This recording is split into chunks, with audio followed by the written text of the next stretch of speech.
Hi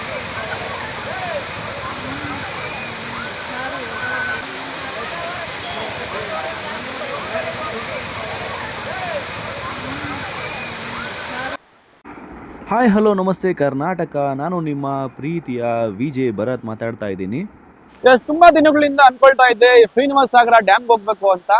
so ನಮ್ಮ ಸ್ನೇಹಿತರೆಲ್ಲ ಹೇಳಿದ್ರು ಅದ್ಭುತವಾಗಿದೆ, ನೀರು ತುಂಬಾ ಚೆನ್ನಾಗಿ ಹರಿತಾ ಇದೆ ಅಂತ ಹೇಳಿದ್ರು. ಸೊ ಇವತ್ತು ನೋಡೇ ಬಿಡೋಣ ಅಂತ ಬಂದಿದ್ದೀನಿ, ಯಾವ ರೀತಿ ಇದೆ ಏನು ಅಂತ ನೋಡಿ. ಸೊ ಪ್ರತಿದಿನ ಯಾವಾಗ್ಲೂ ಕೆಲಸ, ಈ ಜಂಜಾಟ ಯಾವಾಗ್ಲೂ ಇದ್ದಿದ್ದೇನೆ. ಸೊ ವಾರಕ್ಕೊಂದಿನ ರಿಲ್ಯಾಕ್ಸೇಷನ್ಗೆ ಎಲ್ಲ ಒಂದು ಔಟ್ ಸೈಡ್ ಹೋಗೋಣ ಅಂದ್ರೆ ನೋಡಿ, ಈ ಫಾಲ್ಸ್ಗಳೆಲ್ಲ ದೂರ ಇದಾವೆ, ವಂಡರ್ಲಾ ಅವು ಇವು ಎಲ್ಲ. ಸೊ ನಮ್ಮ ದೊಡ್ಡಬಳ್ಳಾಪುರ, ಚಿಕ್ಕಬಳ್ಳಾಪುರ, ಗೌರಿಬಿದನೂರು, ಬೆಂಗಳೂರಿಗೆ ಹತ್ತಿರವಾಗಿರ್ತಕ್ಕಂಥ ಫಾಲ್ಸ್ ಯಾವುದು ಅಂದ್ರೆ ಶ್ರೀನಿವಾಸ ಸಾಗರ ಡ್ಯಾಮು. ಸೊ ಅದರಿಂದ ನಾನ್ ಬಂದಿದ್ದೀನಿ. ಎಷ್ಟು ಅದ್ಭುತವಾಗಿದೆ ಅಂದ್ರೆ ಆ ನೀರಿನ ಸೌಂಡ್ ಕೇಳಿದ್ರೇನೆ ತುಂಬಾ ಚೆನ್ನಾಗಿದೆ. ಆ ಫಾಲ್ಸ್ ನೋಡ್ತಾ ಇದ್ರೆ ಒಂದು ನಿಮಿಷ ಮೈಂಡ್ ನಲ್ಲಿರೋ ಟೆನ್ಷನ್ ಎಲ್ಲ ಫುಲ್ ರಿಲೀಫ್ ಆಗ್ಬಿಡುತ್ತೆ.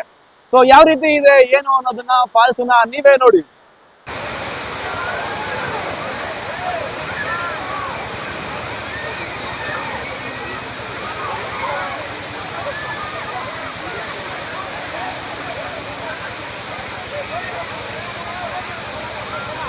ಸೊ ಈ ಒಂದು ಡ್ಯಾಮ್ಗೆ ಬರಬೇಕಾದ್ರೆ ಬೆಂಗಳೂರಿಂದ 70 ಕಿಲೋಮೀಟರ್ ಆಗುತ್ತೆ. ಹಾಗೆ ದೊಡ್ಡಬಳ್ಳಾಪುರದಿಂದ 32 ಕಿಲೋಮೀಟರ್ ಆಗುತ್ತೆ.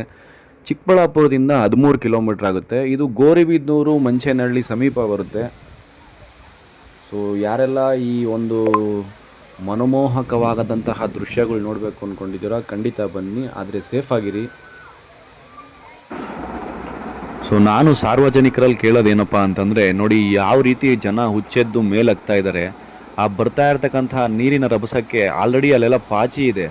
ಸೊ ಸ್ವಲ್ಪ ಜಾರಿದ್ರೂ ಬಾಯಲ್ಲಿರೋ 32 ಹಲ್ಲು ಕೂಡ ಉದುರೋಗುತ್ತೆ. ದಯವಿಟ್ಟು ನೀವು ಯಾರು ಈ ರೀತಿಯಾದಂತಹ ಸಾಹಸಗಳನ್ನೆಲ್ಲ ಮಾಡೋಕ್ಕೆ ಹೋಗಬೇಡಿ.